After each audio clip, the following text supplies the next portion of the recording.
Today, we're going to dive into one of the trickiest parts of being human, figuring out the gap between what people say and what they actually want. Seriously, learning to see this isn't just a neat trick, it's a game changer, and we're going to break it all down. So let's just start with a really simple question. Think about it. Do people, or, hey, even you, always lay out your deepest desires with total clarity? I think we all know the answer to that. It's a big, resounding no. And that's exactly where it gets fascinating. Okay, check out this example from the source material. It just perfectly sums up what we're talking about.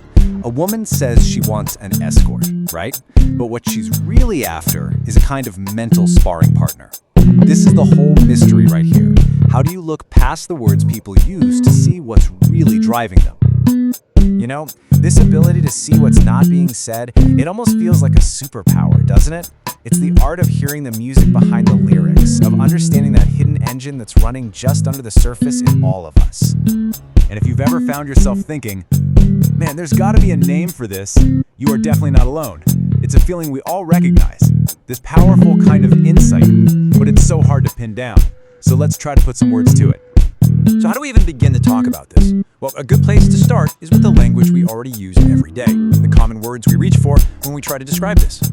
We throw around words like discernment, or we say someone is perceptive, or that they have great intuition. But here's the catch, right? All of these words describe the result.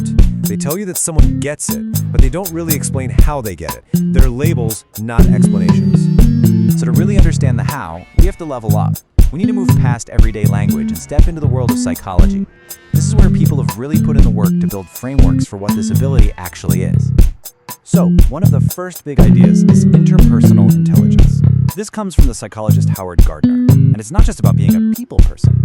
It's a very specific kind of smarts. The ability to accurately read what makes other people tick, what their real motivations are, so you can work with them effectively.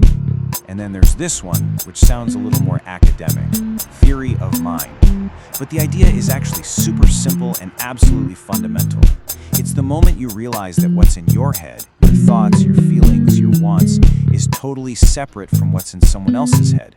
It's what allows you to even try to guess what someone else is thinking. And this leads us to a really, really important distinction.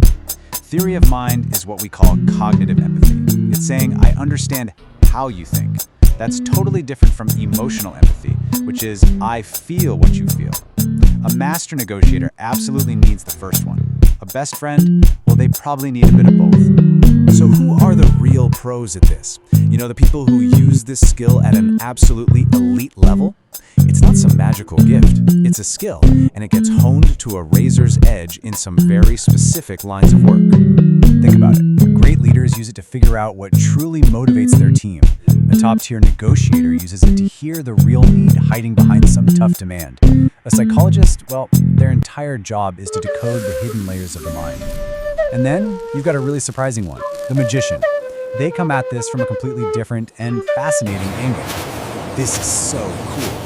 A magician isn't using actual magic, they're an expert in applied psychology. They are actively searching for the bugs in our mental software.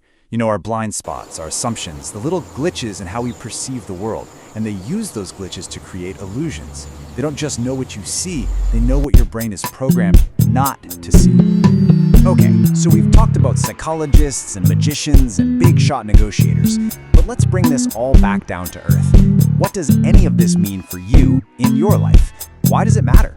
It matters because this whole thing, understanding what's really going on with other people, is a massive piece of what we call emotional intelligence, or EQ.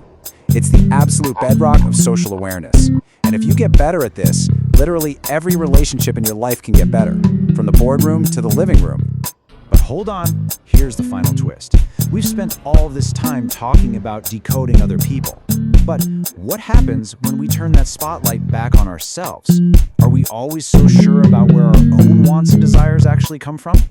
So, let's leave you with this really powerful thought from the philosopher René Girard. He argued that a lot of our deepest desires, well, they didn't start with us at all. We see someone else wanting something, and that makes us want it. He called it mimetic desire. It's like desire is contagious. Which leaves us with one heck of a question to chew on. Are the things you want truly yours, or are they just an echo of someone else's wanting?